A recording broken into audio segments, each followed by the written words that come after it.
Hello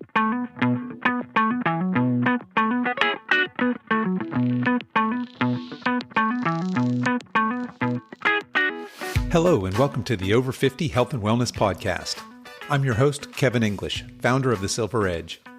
Our mission at The Silver Edge is to inspire men and women in their 50s, 60s, 70s, and beyond to live their strongest, healthiest, most fulfilling lives.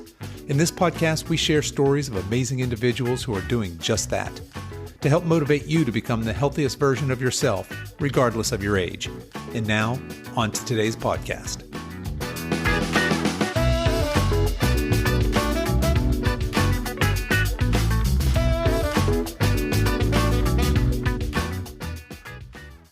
Hello, my guest today is Helen Taylor.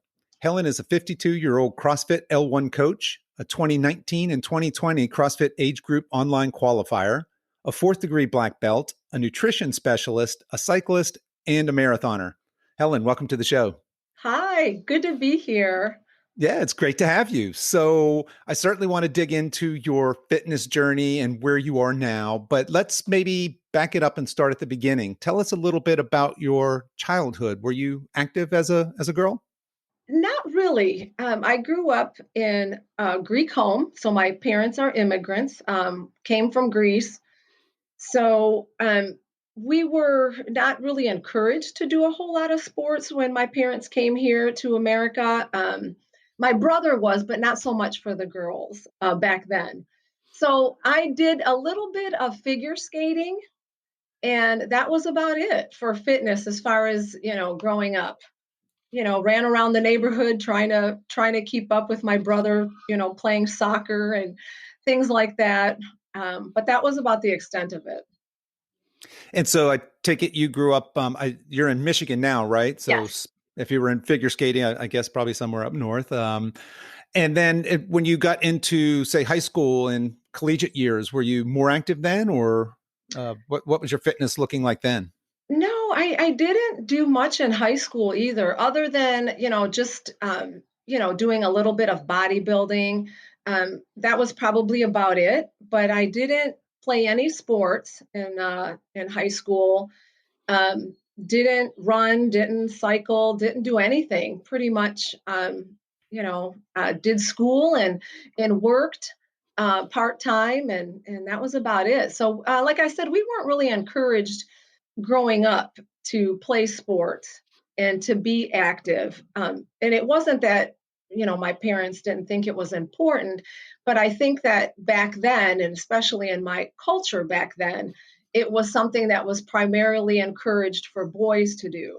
It was important for the guys to do it. It was important for my brother and my cousins to be active and play all these sports.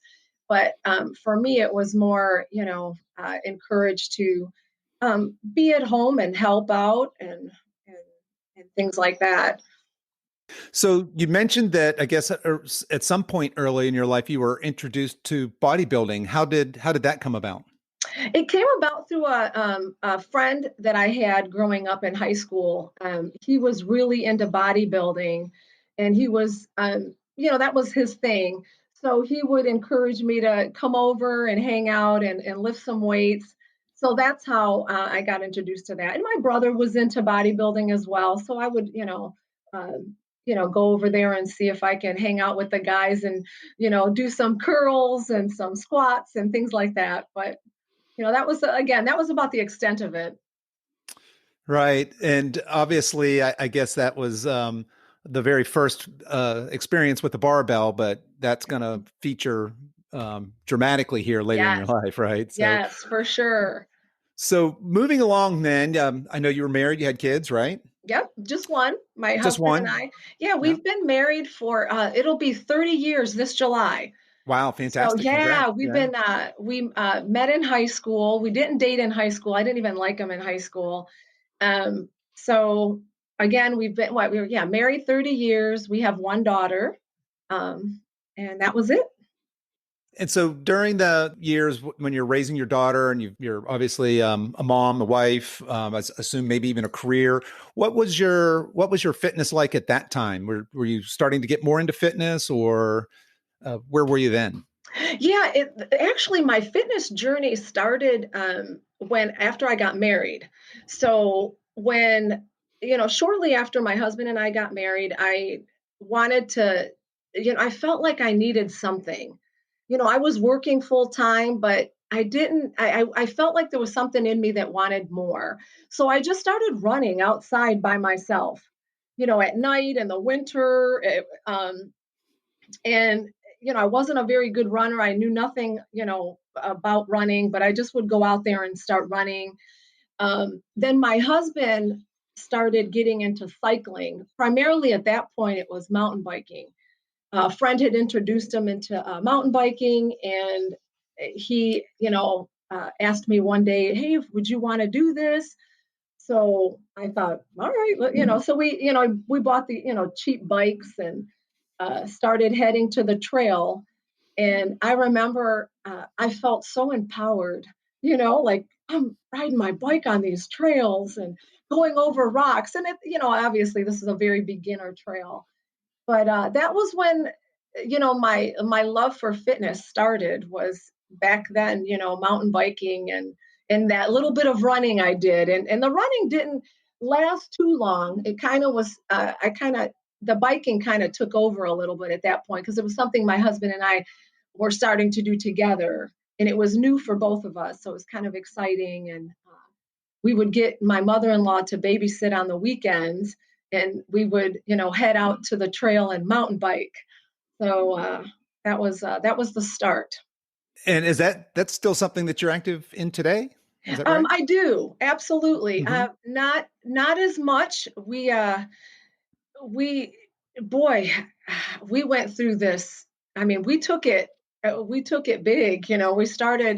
We started biking, and then became where I wanted to start racing, and we got into bike racing, and then road cycling, and then racing there. And though primarily for me it was more mountain biking and like gravel road, um, but so it became like a big thing where my husband and I really got into it, and it became a big obsession and a love. And was a part of that obsession then the competition? Were these some of the first competition athletic Yeah. competitions that you had done? Yeah, the first ever. Yeah, Okay. it was. Well, for yes, for mountain biking, it was. It became something exciting and thrilling, and something that I wanted to do more of because I never experienced any of that. Like we talked about earlier, I never played team sports. I never was not into anything that was competitive or where you got to experience that with other teammates, and so it was very exciting for me. I loved it. And then from there, I know obviously you've done a lot of things. You've got the martial arts. I Yeah. know you've done a few marathons. So what kind of came after, or maybe during, alongside the cycling? So the journey kind of goes from cycling. So we were into my husband and I biking and cycling again, like I mentioned, more of the mountain biking. So then my journey kind of progressed into the martial arts, and it happened from mountain biking. One of the reasons I got involved in martial arts was my husband and I were out mountain biking on, actually, it was this time of year, it was late May. We went out on a Friday afternoon. My husband had the day off, and we went out to a trail here in Michigan, called Island Lake. Very, very popular. So we were out mountain biking in the early afternoon. My husband went ahead of me, but this is a trail we do all the time. Very familiar with it. I've never felt unsafe. I've never even thought about it. So for him to go ahead was something normal and no problem. I'm like, yeah, go ahead. He's feeling it. He's having a good day. Go. I stayed behind and rode at my pace. At one point, like 20 miles into the ride, I got off my bike to stretch, get some water, And out of nowhere, I mean, this was, a heavily wooded area. Out of nowhere, it's something you don't expect to happen. A man came out of the woods and came up behind me and grabbed me sexually. And I was in shock. I just froze. I didn't know what to do. I turned around and I'm looking at him and he's looking at me and he's smiling. And I'm thinking, what am I going to do? What am I going to do? What if he tries to rape me, because he's there? I mean, he grabbed me. And I started screaming at the top of my lungs, and swearing and anything, I'm calling for help and he's just standing there. He's not moving. But thankfully, another gentleman who was riding yelled out, I hear you, I'm coming. So he comes and the guy runs into the woods. And the guy who came to help me tried to, go in after him.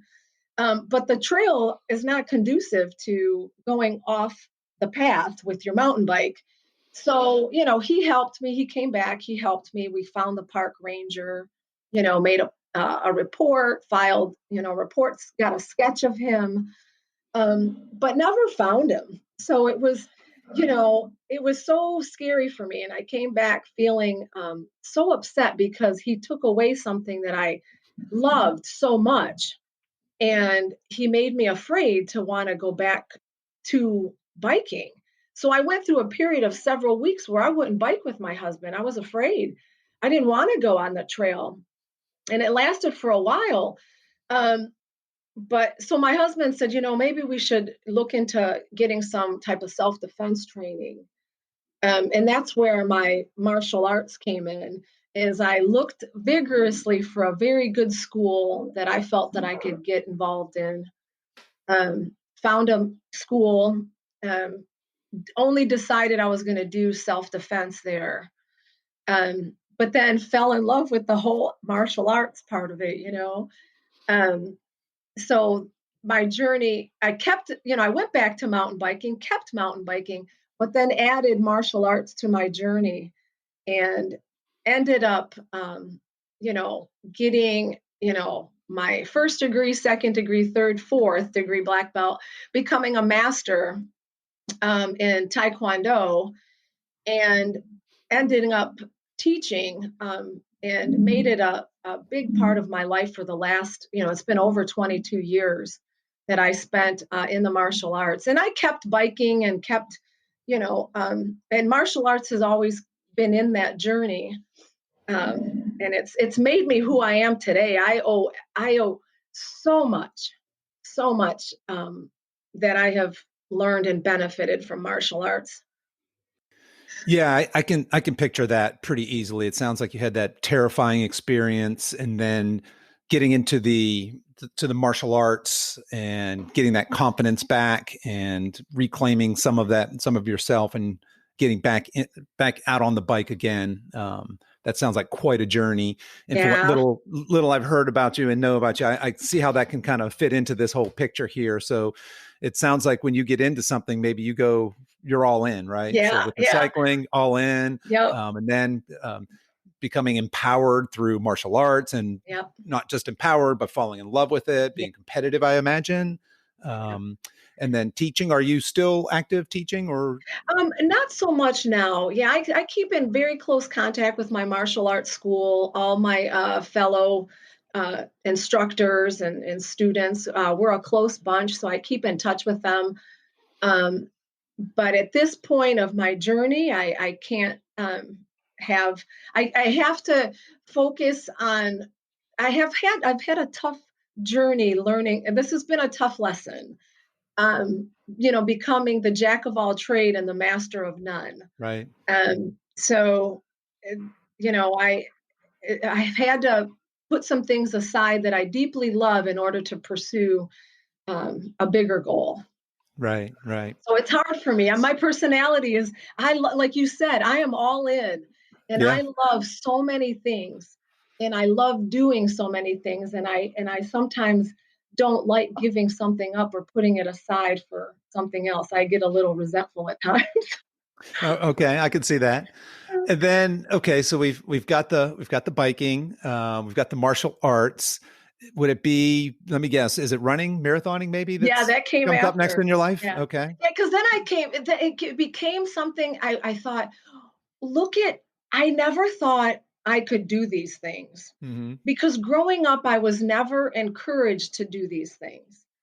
Um, I was never, pushed. So it was amazing to me to see what I was capable of. And it was so exciting. I thought, I actually could race and do this. I could actually bike 100 miles in a race. I never thought I could do that. And then I thought I could actually become a black belt and break wood and put people in headlocks and do things like that and spar. I never thought I could do that. And then I thought, well, what else could I do? Um, so I thought, all right, I'm going to go back to this running that I started back when I first got married, see what could happen there. And all of these have a significance behind it, where the running became a distraction for the time where my mom got sick. She became very, very ill with Alzheimer's and dementia. And I thought, okay, now's the time for me to see if I can um, put my mind here and help me, have a healthy escape as I deal with this. And so it became that. Yeah, I know you've been fairly open about your mom's illness and losing her. I've heard you on other podcasts as well as in some of your Instagram posts, and I think it was on one of your Instagram posts where you talked about not only was it a distraction, but it was a way for you to have control over something, right? And Yes. probably at that time in your life, there clearly were things that were out of your control, and you found that fitness, in this case, running and marathoning, was something that you absolutely had control over. Yes. Can you talk a little bit about that? Yeah. That was so important to me. Because as you see someone that you dearly love lose themselves, they become someone you don't recognize anymore. And you are, you're trying to, in my culture, a big emphasis is placed on the daughter to take care of things. My father had already passed away when we were younger. Um, I've always been a take charge kind of person, so I ended up taking charge over this situation and trying to find answers for my mom and trying to help her. And like you said, it was something I had no control over, and it was something that I didn't expect to be as bad as it was. The things that you experienced and the decisions that you had to make, that I had to make, were very uncomfortable and um, something where you have to live with those decisions for the rest of your life. So marathon running was something that, like you said, I was able to find some control. Like for that time, all I had to think about was making it to the next mile. All that mattered was finishing the goal of whether it was 10 miles, 15 or 20, whatever I was training that day. That's all that mattered. And while I was running, I found an amazing escape of, problem solving and empowerment. Um, and I mean, I don't know if that's even if this even makes sense, but I think some of it in my mind, some of it I would even like want to push myself so hard almost to not only forget what I was going through, but maybe even a guilt. Like I felt like I was, I don't know if punishing myself. I don't know if that makes sense. I don't know if Mm-hmm. like you're punishing yourself, you put yourself through all this because of these decisions that you had to make that were unfair and and didn't make sense and they were painful to not only that person but to everyone else around. It sounds like it just obviously a very tough time in your life, and Yeah. it sounds like the running was just an important part of the therapy, right, to Yeah. Oh, help you deal absolutely. with that and grow through that. So Yeah. you went on to do what is it, 6 6 marathons over marathons, time? yeah, Okay. and several halves, yeah. And along the way, I'm sure some halves and Yeah, some yeah. other races. So that now your new obsession then running, right? Yep. And how long ago was this? When were you doing Um, marathons? my last marathon was 2016, was New York City. Okay. So that was my last marathon, and then I had some halves after, and then I had to make the decision to stop running marathons at that point. And what prompted that decision to Well, stop? a prompted what prompted that is that I was thinking that I could do all these things and still how this it kind of ties into how I came into CrossFit. So while I was training for the New York City Marathon, and even before that, I think one marathon before, I started in my off season. A friend of mine who got me into who kind of encouraged me to run some marathons um, suggested I do CrossFit um, as off-season training to get stronger for marathon running and even stronger for cycling. Because this person was a marathoner and a cyclist, and he had just started doing CrossFit. And has, oh, you should do it, in the off season. So that's how I thought, oh, all right. I was very opposed to it at first, and I found a CrossFit coach actually, and I wouldn't do CrossFit in class. I just hired him as a trainer to do some CrossFit stuff with me, but I didn't want to be in class because I didn't want anything. I didn't want to get hurt. I didn't want to do anything crazy to get hurt because the that's what I had Yep. been hearing. So Right. I was like, I'm not getting hurt. I just want the benefits. I want to control the situation. So I want to tell this guy what I'm going to do and what I'm not going to do. So he's going to have to work around my desires and my plans for marathoning and cycling, and so that's how that came to be. And I would sit. He would train me on another side of the building while other people were doing class, and on the side of I could watch someone climb a rope, and I'm thinking, I wonder if I could do that. I see someone swinging on doing some. I'm like, what are they doing, swinging on that bar like that? And so I would keep thinking, you know. But again, in my mind, I was like tunnel vision, marathon running right now, biking. That's it. So you were exposed to CrossFit by, it sounds like you hired a CrossFit coach as more or less a personal trainer to Yeah. help you be, stronger in the off season for running and biking. But because you were going to a CrossFit box or a CrossFit gym, you were also exposed to that. You're watching these folks work out in their very unconventional way. Yep. And at some point, I'm guessing that sucked you in. Oh, it did. It Yeah, did. talk a little bit about where was that transition? How rapid was it? And talk to us a little bit about how you got into CrossFit. So slowly this the CrossFit coach, he was such a good. I don't even think he doesn't even do coach CrossFit anymore, which is a shame because he's evolved, he's moved into yoga and other things that he moved away. He's in California now, but he was such a good coach and helping me to just you know he said, okay, after you run the marathon, after your off season, why don't you just try a class? Just come in, do the class, see what you think. We won't make you do anything, that you're uncomfortable with. Um, I was like, oh, okay, I'll do that. And then I get into this first class, and everybody was I remember people just being so encouraging and so welcoming, and they seemed so they knew me from just being on the other side of the gym, anyways. So they were so happy that I joined the class. They just couldn't believe it. And I mean, I remember feeling I loved it. I loved the community aspect. I loved how everybody was pushing themselves um, to do well, and people were rooting for me, and I didn't want to be the last one done. I wanted them to be proud of me. So I was working super hard. I remember doing ring rows, and I had to do ring rows, and I'm like, I'm gonna do these faster so they're cheering me on. And Yeah. after that, I was like, I remember thinking, okay, when's the next class? When am I going to do this again? Yeah, that community aspect of CrossFit draws a lot of folks in and is very, very powerful. Oh, it So was so great.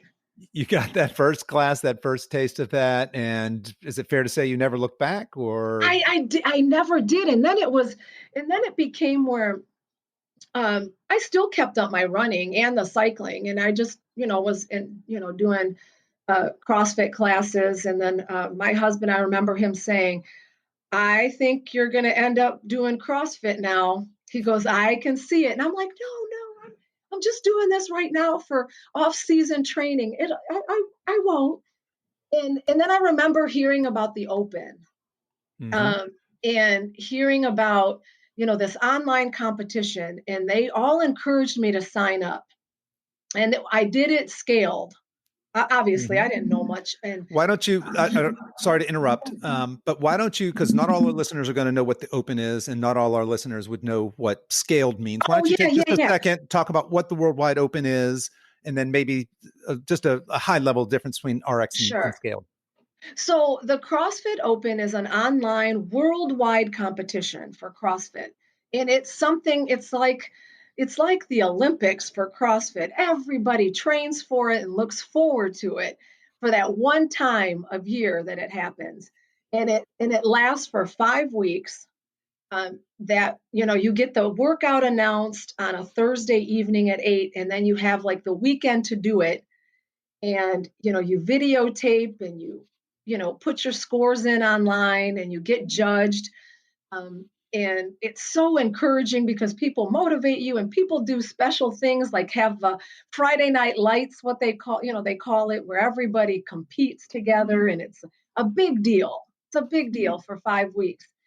So I was encouraged to do it. And obviously RX is for the more experienced person who has been doing CrossFit for a while, who can do much more advanced, complicated movements.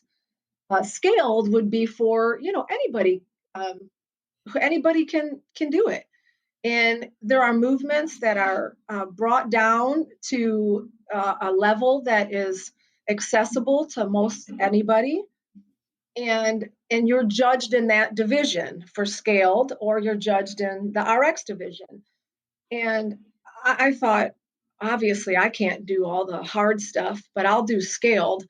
So I did it, and I ended up coming in first place in Michigan in scaled in my age group. And I was like, you would have thought Mhm. I had won the Olympics. I was so excited. I was posting it and telling everybody, look what happened. I was first place in Michigan in scaled, um, which I was proud of. I've never done Sure. this before. Yeah. And and and that was it. After that, I was like, okay, how do I get into the RX division now? How do I get there? And that's where my journey kind of with biking and marathon running kind of collided, and I kind of ran into a rough patch with CrossFit, and with cycling and marathon running, because I was started training pretty vigorously for CrossFit, but then continued to train vigorously for running and cycling. Um, and I remember back, this was 2015 and 16, that I mean, I was trying to do everything. I had signed up for 100-mile cycling race, 100-mile mountain bike race, a marathon, and trying to start my, so to speak, quote unquote, career in CrossFit, master's career in CrossFit. And I ended up doing very well in the biking category because that's always been my strength. So I ended up still having a very good year biking, but a bad year marathoning, and struggling in CrossFit to end up doing, RX movements. It wasn't progressing as easy as I thought it was going to. Um, and I remember getting frustrated because the Open came around the following year, and I tried RX, and I didn't do so well. I mean, I think I was like in the 300s, which is still I mean, when you're talking around the world, Right. relatively speaking, if I think it was 3 or 400th place, that's still pretty, pretty amazing if you think about it. And for listeners out there, when she's saying three, somebody might hear 300 plays and think that doesn't sound great, but we're talking 5,000-6,000 people in your age Yeah, division, maybe yeah, at more. least, So yeah, that's a big deal. Yeah. yeah. Okay. And I remember we have a friend of mine who's a games athlete, a masters games athlete. He's podium 3 times in the games for masters, and I'm very fortunate to know him and even be able to train with him at our gym. I remember talking to him about this, and he flat out said to me, "Look, if you're serious about wanting to compete in CrossFit, um, you can't train for a marathon and train for cycling races. You just can't. Yeah. You're going to end up injuring yourself, and you just can't do it, Helen." And he goes, "You're going to have to make that decision." And I hemmed and hawed. I didn't think he was right, and I was out to prove him wrong.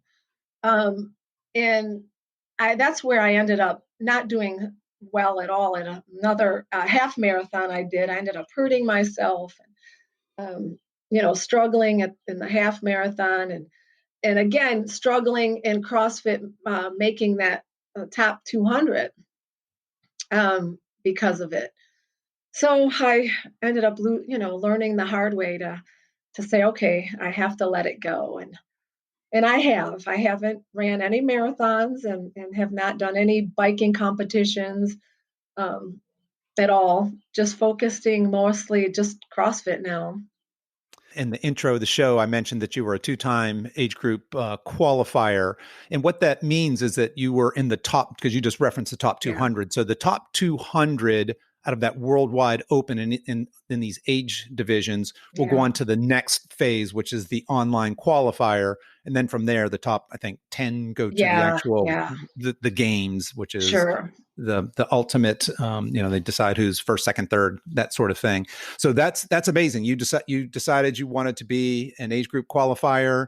You were an age group qualifier two times Right. now, and that kind of brings us up to present day. So I Yep. found you on Instagram, and as a fairly recent CrossFitter, I'm coming up on 2 years here at some point this summer.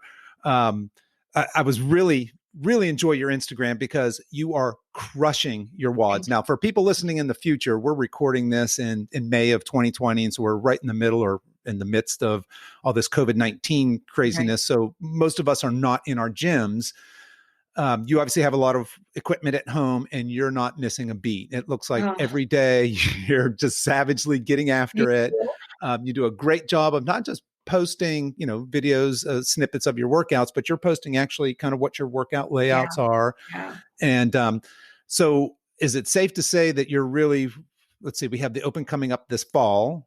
So is your goal then to again be in that online qualifier division? I hope so. I really do. I was so excited about the way my training was heading. Um, and then COVID-19 happened, and then obviously it has set everybody back, and it's not just me, but everybody. Um, so it was important to me. I thought, at first I was really discouraged. Well, at first I didn't really think it was going to be as bad as it was. Yeah. Let's be honest. At first, I was thinking, oh, we're going to be gone for about 2 weeks.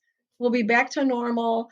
I had no idea the devastating effects it would have on people's lives and businesses and um, careers and I mean, all of that. It's just been devastating and so sad.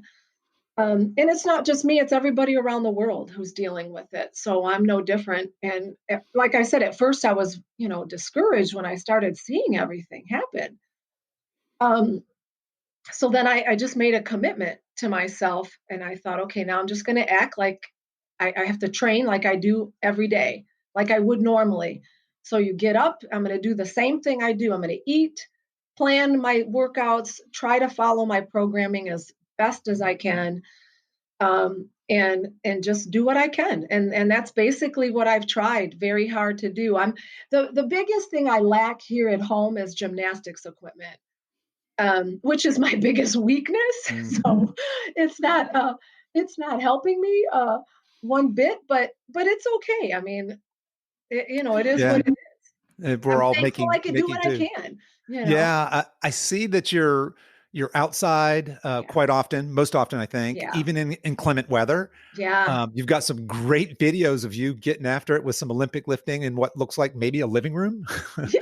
So I guess if the conditions are bad enough, that's not an excuse. You bring your barbell inside and you're still getting it done. So I know that's been very motivational to me. I'm sure it's motivational to a lot of your Thank followers. you. Thank you. So I Thank you. I think I heard this on one of your other podcasts where you mentioned that your workout volume, and I'd like you to talk a little bit about what a week of workout looks like for you, now, and maybe how that differs or doesn't differ so much during, when we're not all in lockdown and working from home. Sure. But talk a little bit about, what a working week looks like for you and how many hours of work you're actually doing. So, it hasn't the volume hasn't changed for me. Even being on lockdown, it hasn't changed. Like I said, I've tried to make everything work as much as I possibly can. What I've done, I usually train 5 days a week, and it honestly, my workouts will probably be about 3 hours long. But you have to understand that I come from an endurance background. So I'm an endurance athlete who's used to doing hours and hours of, biking or running, even with martial arts. So I'm used to having high volume training. And I'm very careful to listening to my body. I'm very careful to knowing when I have to back off and when I don't. So even here at home, I plan, I follow a program. Our gym follows Misfits Athletics, so I try to keep the same programming as we have Mhm. there. But obviously, when I can't do stuff, I don't do it. I modify it. Right. And that is being a coach myself. I know what to do to get the same stimulus to work the same muscle groups. So I'll do that. And then I usually add my own accessory work to the programming. I find accessory work to be not only good for me to train different muscles and tendons and muscle groups that CrossFit doesn't do as often. Um, I find that it helps me to stay injury less, prone to injury. Hmm. But it also helps me mentally to take a step back from the intensity of the wads and the high level of beating yourself up in a wad that's 15 minutes long. So then afterward, doing some accessory work, which I bring myself down a little bit, and it's in a much more relaxed state, and it's enjoyable too. And I want that out there for people to see that you could do this stuff. You could do these accessory drills. You can do this um, after you work out. You could do it with lighter weights. You could do this. Um, so I try to. I try to. Like I said, I enjoy high volume work because I'm just used to it. I don't recommend it for everybody. Obviously, I don't want people, who don't have, who their bodies are not used to this, to go out there and work out for 2 to 3 hours a day. We don't recommend that for anybody. But that's just what I do because I'm used to it and I've been training this way for a long time. Yeah, And you have. I'm sorry, go ahead. No, you definitely have that volume background, and that makes a big difference. Yes. That's a very good point. But it when I saw that or heard that, it did. That's quite a bit of work volume, and obviously you, or I'm assuming that you take recovery very seriously. Can you talk to us a little bit about some of your recovery strategies? How do you manage your self care with that kind of work volume? I do. My recovery is very, very important to me. Most of my recovery will come from food.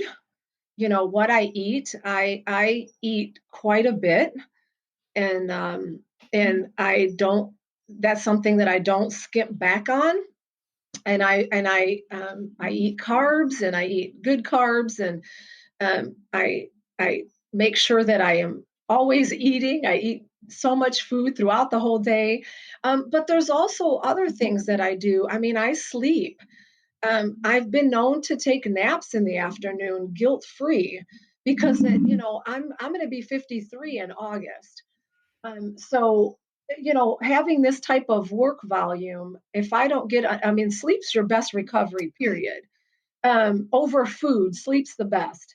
Um, Sometimes I don't end up sleeping as well as I should through the night. I've never been a great sleeper.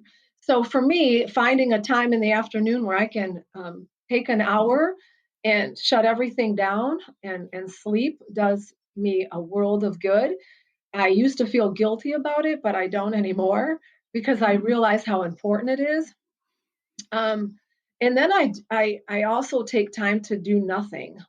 You know, I walk my dogs all the time, every day. That's a way of self care for me. Obviously, it's great for them, but but I walk my dogs, and I sometimes just will sit and meditate and do nothing.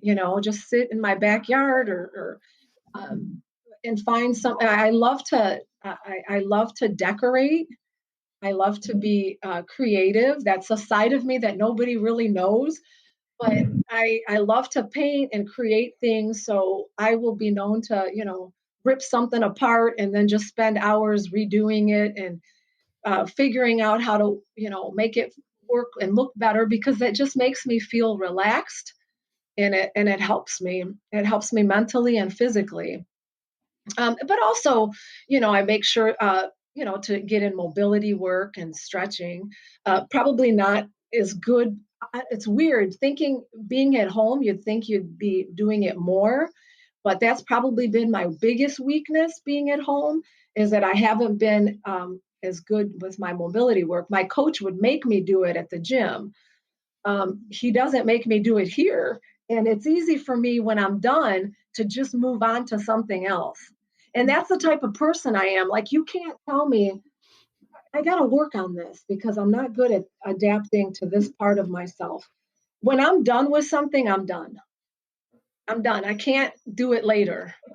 I won't do it till the next day. If I'm done with my workout, once I take a shower, I'm not working out again that day. So it's kind of hard to, go out there and stretch. Oh, I've already put my makeup on. I'm moving on. Right, right. You know? Uh, so you mentioned obviously the importance of sleep, and I'm 100% with you on that. And you talked a little bit about diet. Is it safe to say that you're a whole foods kind of person, that you're primarily eating whole foods? Yes. You don't I, follow any specific, or do I, you follow specific? I do. I started with RP Strength, Uh-huh. and which is a great Yep. program for people who need some help. Um, but now I pretty much know what to do myself. So I know when my body needs more carbs, and I'm pretty good at keeping track of all my macros at this point. And so and I'm very in tune with my body. So if I notice if I'm lagging behind in some workouts, or I'm feeling in particular, particularly sore, or feeling sluggish, my workouts aren't going as well, I'm not lifting as well, the first thing I look at is how is my sleep and what did I not do with my food? Did I, and then I look at myself, did you overdo it? Then I need to back off. So I do back off. I just back off on intensity and weights. So I'll just back off and do lighter technical work, just light weights and work on my technique. I'll take light dumbbells and do that, or I'll do watt. I'll scale the watt. I have no shame at all in scaling anything to help me recover or to help me feel better for a greater goal down the road. Yeah, I have there's no pride here, especially being at home because it can get to you you after a while because you're training by yourself. Um, I've been pretty strict. I don't let anyone come over. I've only met a couple of friends and we stayed really far apart because I want to be a good example. I don't want to, I want to take things serious and do what I'm supposed to do. So it gets to you after a while, but you know, at that point, I still get it done, and I don't. My emotions are irrelevant, is how I look at it. Yeah. Yeah. Yeah. What about supplements? Do you do any kind of supplementation? No, I don't. I try to get everything through my food. The only thing I do take is magnesium, chewy things for recovery. And that helps a lot. Magnesium helps a lot for recovery. It helps with sleep. And that's the only thing I take. And protein shakes. I mean, I drink. Protein shakes? Okay, I Yeah, I think that's do pretty drink common. absolutely. After my workout, I do drink protein. I do have one protein shake a day. Mhm. I was doing creatine, but I stopped, so I haven't been taking creatine at all. Um, so that's it. Yeah, I don't do anything else. Primarily food. I enjoy cooking and I enjoy eating more than anything, and I enjoy experimenting with food and the healing benefits of food. Um, Right. Right. Yeah. uh, Food is medicine. it That's is. It is. certainly, Food and yeah. exercise is Food medicine and for sure. exercise. Yeah. Both of those things, if we would use those properly and consistently more often, we would all be in such better shape, especially mentally and Yeah. emotionally, you know? Right.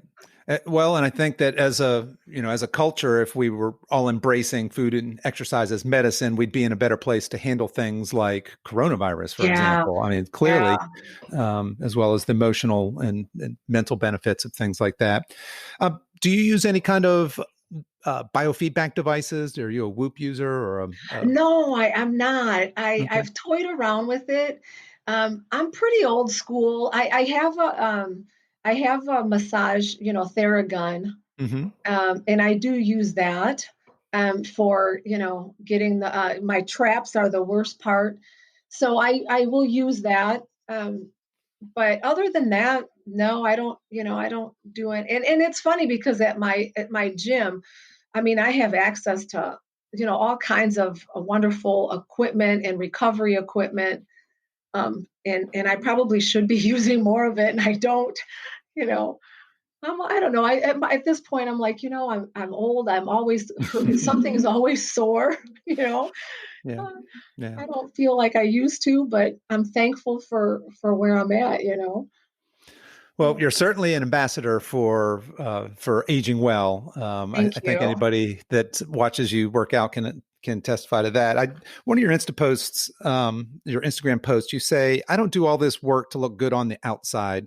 I do all this because I want to prove to myself that I can do hard things and learn new skills in my 50s." Yeah. So, what would you say to somebody listening to this, or maybe they stumble on your Instagram, um, and they think to themselves, "Well, hey, I'm a woman, say maybe in my 50s, but I can't do what she's doing." What advice do you give that person to get started, to enable them to start a fitness journey? Yeah. Well, what I would tell them is they can. Anybody can do anything at any age. I mean, in some form or capacity. It can be done, and I'm an example of that because I didn't grow up playing sports. I didn't grow up, in gymnastics. I didn't grow up playing high school sports or college sports, which has a tremendous benefit for people. I mean, if I had that background, I'd be a lot further along than I am now. But the whole key is that you can start from somewhere, and Right. it can be. And what amazes me about the human body is what it can do at any age. I mean, it's just amazing. I'm amazed at if people give themselves the option and the permission to try something, they will see that they can do something that they never thought possible. I mean, they can. We all can. It's exciting to me as a coach because I deal with it all the time. I mean, someone never thinks they could do a box jump in their 60s. And I'm like, yes, you can. If it's important to you and you want to do it, we can definitely have that happen. And that's huge. If you don't want to do it and it's not important to you, no big deal. Yeah. Um, you but it can be done. And I would just tell people to start small. Obviously we can't, nobody starts off running a marathon who can't run, right? We all start and take little baby steps. We walk. I tell my clients, if you want to run, and that you've never ran before, walk a block, run a block, walk a block, run a block. And then the next couple weeks you walk, you run 2 blocks and walk one. And after that, we run more than that. And then that's how you build in anything in life. So with CrossFit, it's like you go in there and you do your first class and you listen to your coaches because they're trained to know what to help, to tell you. And you embrace it and don't look at what anyone else is doing because that doesn't matter. Everybody had to start somewhere. We all start from the bottom, no matter who you are. Everybody has to start somewhere. And then you just go from there. And it's so empowering, though. It's so empowering. And that feeling of empowerment is something that I want people to experience everywhere. And it doesn't have to be CrossFit. Find something that you will feel empowered by and do it. Because that, like I said, that feeling of empowerment is priceless. It is priceless. You don't need a gold medal. You don't need your name on some, computer. It's that feeling that you did something you never thought possible. And it makes you push to do something even more after that. And that's how people accomplish great things in life, isn't it? That's very well said. And I agree that feeling of empowerment it's contagious. It spills out into other areas of your life. Yeah. And I would certainly encourage people that it's never too late to start. I mean, there's a lot of examples of people who just need to take that first step, and it really can be life-changing. So that's very well said. Paul, thank you. I feel passionate about it, and that's what I want people to get from me when they come across me on Instagram or like this podcast. That's all, is if you can just do something to have that feeling of empowerment. And I just want to be an example to people that you can do things no matter how old you are. You can start and sky's the limit. Well, I would say mission accomplished on that. You certainly are an inspiration, and it was great having you on the show. Thank you. And best of luck for all your future endeavors. I appreciate that so much. Thank you so much for having me. I appreciate it very much.